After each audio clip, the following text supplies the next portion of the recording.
Right. ఇక Vijayawada cyber crime పోలీసులు నోటీసులపై హిందూపురం మాజీ ఎంపీ గోరంట్ల మాధవ్ స్పందించారు. కూటమి ప్రభుత్వం ఇష్టం వచ్చినట్లు కేసులు పెడుతోందని, నోటీసులు ఇస్తోందని కూడా గోరంట్ల ఆరోపిస్తున్నారు.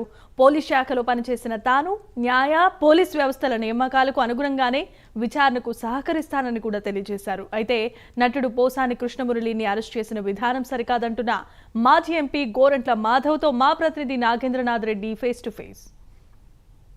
మాజీ ఎంపీ గోరంట్ల మాధవ్కు విజయవాడ సైబర్ క్రైమ్ పోలీసులు నోటీసులు ఇవ్వడానికి వచ్చారు. ఇప్పుడు ఆయనకి నోటీసు కూడా ఇచ్చారు, ఆయన అందుకున్నారు. ఇప్పుడు మనతో పాటు గోరంట్ల మాధవ్ గారు ఉన్నారు. ఆయన అడిగి తెలుసు. సార్, మీకు ఏ విషయంలో వాళ్ళు నోటీస్ ఇచ్చారు? నోటీసులో 101/2024 అని కేసును రిజిస్టర్ చేసినారు. ఆ కేసులో మీరు విజయవాడ పోలీస్ స్టేషన్కి 5వ తారీఖు నాడు రావాల్సినది ఉంది అని నాకు ఒక నోటీసుని ఇవ్వడం జరిగింది. 5వ తారీఖు నాడు నాకు వీలైతే పోతా, లేదంటే ఇంకో వాయిదా. మీరు ఎలా సహకరిస్తారు దీనికి? నేను పోలీసు ఆఫీసర్గా పనిచేసినాను కాబట్టి పోలీస్ ఆఫీసర్ ఇన్వెస్టిగేషన్కి నేను ఏ రకమైన నా కోఆపరేషన్ ఉండాలనో, ఏ రకంగా నేను సహకరించాలో అన్ని రకాలుగా నేను పోలీసు వ్యవస్థకు సహకరిస్తా. ఖచ్చితంగా కోర్టుకు, పోలీసు వ్యవస్థను ఇద్దరిని గౌరవిస్తా, సహకరిస్తానని సందర్భం. సార్, మీకంటే ముందు చాలామందికి నోటీసులు ఇచ్చారు. దీన్ని ఏ విధంగా తీసుకోవచ్చు? వైకాపా వాళ్ళకి చాలామందికి నోటీసులు ఇచ్చారు. చాలా తప్పుడు కేసులు కట్టినారు, అక్రమంగా అరెస్టులు చేసినారు, నోటీసులు ఇస్తున్నారు, వారెంట్లు తీసుకుని వస్తున్నారు.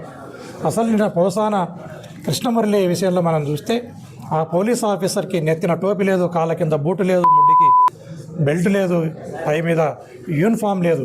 ఎవరు వచ్చినారో కూడా తెలియని పరిస్థితి. ఖచ్చితంగా పోలీస్ ఆఫీసర్ ఎవరైనా నోటీస్ కానీ అరెస్ట్కి కానీ వచ్చినప్పుడు యూనిఫామ్ ధరించాలా. యూనిఫామ్ మీద అతని పేరు, విలాసం ఖచ్చితంగా డిస్క్లోజ్ చేయాలా. తర్వాత పలానా కేసులో మిమ్మల్ని అరెస్ట్ చేస్తున్నామని చెప్పాలా. తర్వాత అతన్ని అడ్వకేట్ని కానీ బంధువులను కానీ కలుసుకునే హక్కును అతనికి కల్పించాలా. ఏదైనా ఆరోగ్య సమస్య ఉంటే హాస్పిటల్కి తీసుకుని పోవాలా. ఇదే విషయాన్ని ఇంట్లో భార్య పిల్లలకు కానీ స్నేహితులకు కానీ ఇన్ఫర్మేషన్ ఇవ్వాలా. ఇవన్నీ ఏమీ చేయకుండా అతను 67 సంవత్సరాల వయసు అతనికి ముసలోళ్ళను పోలీస్ స్టేషన్కి తీసుకుని పోవాల్సిన అక్కర్లేదు. వాళ్ళ ఇంటి దగ్గరనే విచారణ చేయండి, రాత్రిపూట పోవాల్సి వస్తే ఇంటి దగ్గరనే విచారణ చేయండి అనేది చట్టాలు చెప్తా ఉన్నాయి. ఇంటి దగ్గరనే అతన్ని విచారించిండవచ్చు. ఆడపిల్లల్ని కానీ లేదా వృద్ధులను కానీ విచారించాలి అన్నప్పుడు వాళ్ళ ఇంటి దగ్గరనే విచారించవచ్చు. అలా విచారించకుండా ఆయనను భయభ్రాంతులను చేసి కడప జిల్లాకు తీసుకుని పోవడం జరిగింది. చేసినోని వాడిని చంద్రబాబు నాయుడిని ముసలోని లేకుంటే పవన్ కళ్యాణ్ అడగాలి. నన్ను ఎందుకు ఇరిటేట్ చేస్తారా? Sir, okay sir.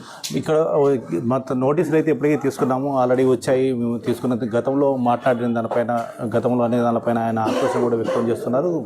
కూటమి ప్రభుత్వం ఏదైందో దానిపైన కూడా ఆయన ఆక్రోశం వ్యక్తం చేయడం జరుగుతుంది. అయితే ఏదైతే వాళ్ళు నోటీసులు ఇచ్చారో మార్చి 5వ తారీఖు ఖచ్చితంగా నేను వెళ్ళాలా, లేకపోతే న్యాయ నిపుణుల ద్వారా దాన్ని చూడాలని దానిపైన చూస్తాననేసి ఆయన చెప్పడం జరుగుతుంది. కెమెరామెన్ రమేష్తో Nagendra Reddy, prime 9 news, Anantapur. Over to studio.